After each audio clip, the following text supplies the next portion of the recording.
11月7号，美国就要进行总统的大选，两个候选人伫关键摇摆州的支持度也是加真悬。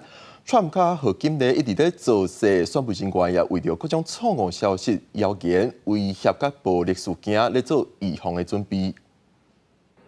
费城底特律甲亚特兰大是川普向调查指控2020大选开票有8段的目标，虽然相关诉讼全部败诉，即摆选前议员鼓吹支持者去这3个都市捍卫选票。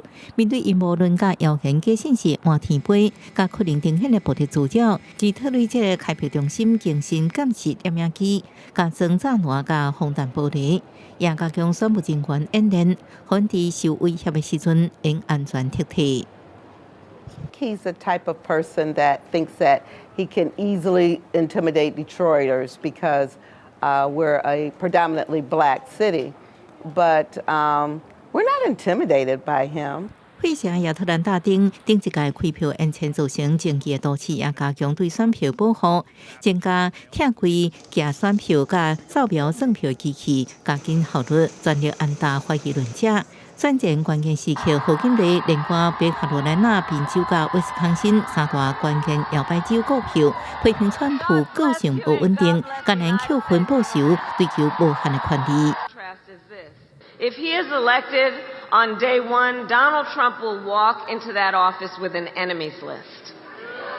When I am elected, I will walk in with a to-do list. 川普支持者进前口误讲波多黎各是本州岛，引起真大风波。想要到拜登总统反驳时阵也口误，讲川普的白相这是本州。虽然白宫马上解释，唔是指所有支持者，也是由川普扣着穿，以清清洁队员的假，在本州者就地发挥。250